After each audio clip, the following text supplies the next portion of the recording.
I'm going to show you how you can compete at the Olympics with consistent confidence and be able to manage the pressure. We are going to do this in 90 days with my Mental Performance Mentorship Program. This program is only for athletes who are either currently training for the Olympics or it is their goal in the near future. If you are not serious or invested in your sport, please click away. This program is not for you. If you are an elite athlete with Olympic goals, you have most likely invested a lot of time, money, energy into finding the best coaches, the best places to train. And maybe you have even worked with a mental performance coach in the past, but it just didn't really click or work for you. Well, I've worked with over 250 elite D1 athletes and pro athletes. It is my mission to show you the mental performance skills. Nobody is teaching this in schools. Coaches, as well-meaning as they are, don't usually understand them, and they really do take your game to another level. And most importantly, when you have the mental skills,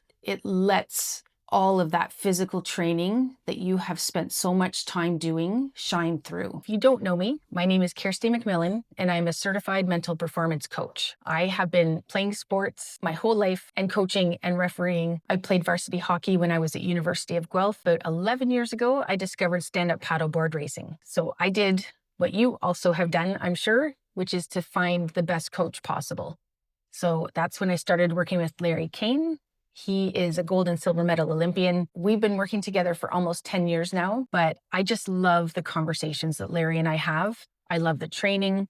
I love everything about it. I've competed in 3 World ICF Championships in Poland, Thailand, Sarasota, and currently training for Italy this October 2026. 11 years ago when I started SUP racing, I was constantly, how was the race going to turn out? Wondering what sponsors would think, and if I would get a sponsor, what my coach would think. My mind would just spiral, especially on the starting line. I would be so sick to my stomach that I'm surprised I stuck with racing, to be honest. But then the race would start and I'd get going, and then afterwards I'd be so happy I did it because I was around all of my people. So a few years ago when I was in Thailand racing at the Worlds, we were at a Team Canada dinner one night. Big long table. My coach Larry's there. There were a couple of empty seats. Partway through the dinner, my friend Wendy from Quebec shows up and she has another woman with her. That person sits right beside me. So we were chatting along, and then eventually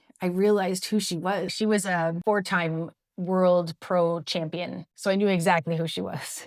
I end up going to her training camp a couple of months later in Canary Islands. And I remember leaving that camp thinking, what else could I add to my coaching that would have somebody like Suzanne or Larry want me to come and coach with them? And that's when I came up with mental performance coaching. As soon as I started looking into it, I was obsessed. I love reading about it, hearing stories, listening to podcasts. I could talk about it all day to people. One really cool thing happened, which is that I discovered that I could use it for myself and for my own racing. I don't know why that didn't occur to me in the beginning, but it didn't. So leading up to the Sarasota World Championships a couple of years ago, I had a good 6 to 8 months of using all of the practical strategies and drills that I'm coaching people on. For the 8 months leading up to it, every training session, 6 days a week, I would incorporate these different tools so that when I got to Sarasota and I was on the starting line, my ABCs of focus picked out. I knew how to take my deep breaths on a focal point. I knew how to keep my mind on the right things so that I wasn't drifting off into negative self-talk. Pre and post competition routines that really helped me leading up to the race. We arrived in Sarasota 3 days before the race. Typically, that's when I would get really nervous and get in my head.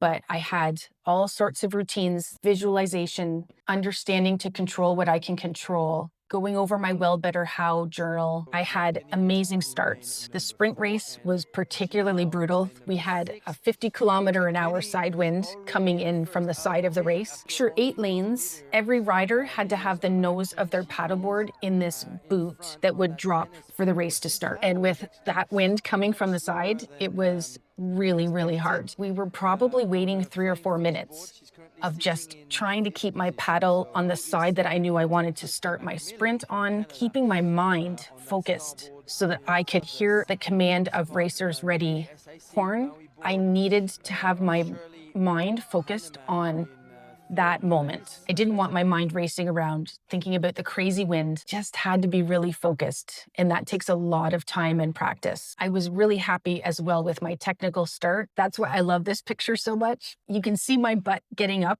My feet are in the water trying to kick myself up to standing on the board. My paddle is exactly on the side where I want it to be. The other women in this race, all of them don't look like they're about to start a race. All of these things really do work, and they work the more that you practice them, which means the sooner you start using them, the better off you're going to be. So this is Simona. She plays on a D1 volleyball team. I've worked with her for 2 years. We've gone through the whole program together. And I get a text from her mom one night. There's a really important tournament coming up. She's kind of spiraling back to thinking the way she used to think. Can you please talk to her? Of course I did. Made up a little cheat sheet for her of things to remind herself of what she needs to focus on. And she did great. It was a really good lesson that mental skills are really not that much different from physical skills. You wouldn't go to the gym and lift weights for 6 months, but then not do it again and then still expect to have the muscle, right? Mental skills are just exactly the same. You need to learn them, but then you also need to have a coach that is helping you to remember to use them. Slowly over time, they work better for you. So Simone and I started working back again. We worked through a couple of different university scouts come to look at her. The first time she knew all the things,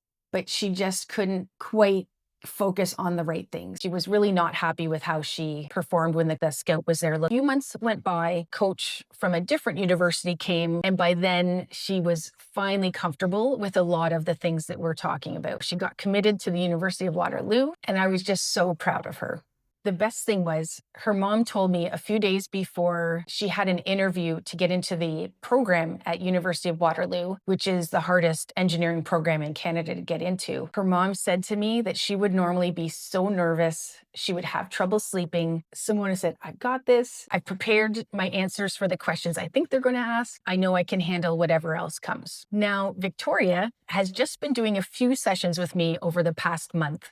And after one session, her mom sent me this text. What did you say to my kid? She's playing amazing. Truthfully, what we went through is what I usually do on the first. We really dive deep into self-limiting beliefs that are holding them back. We find evidence and come up with a new belief, focus on that new belief, remind themselves of it so that it then becomes part of their belief system.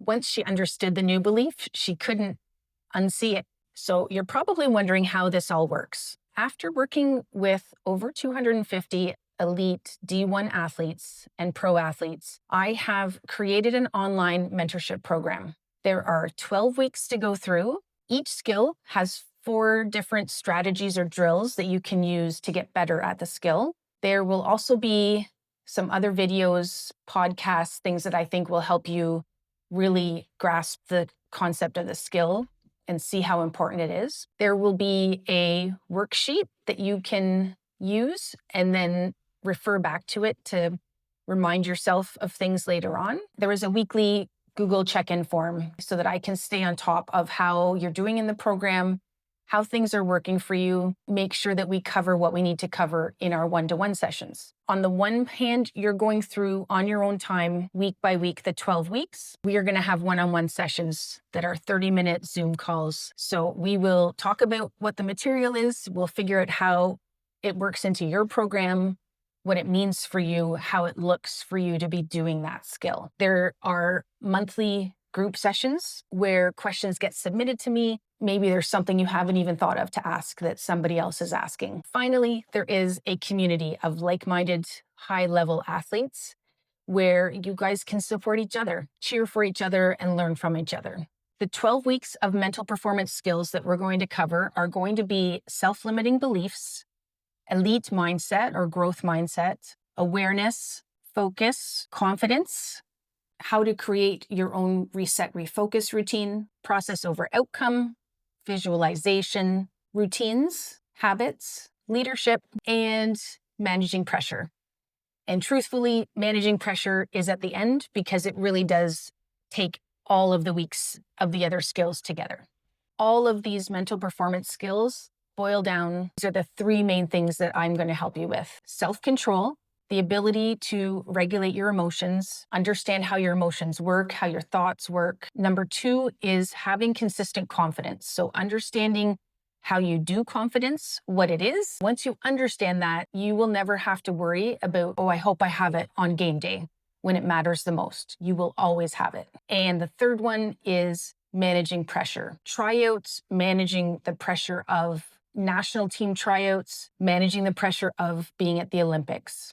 So if you are an elite athlete, you are training with the goal of the Olympics in the future, click on the link below and let's set up a free Zoom call and chat and see if we are a good fit to work together. I'll let you know if I think I can help you, and then we can get started right away. Getting to the Olympics is exceptionally tough.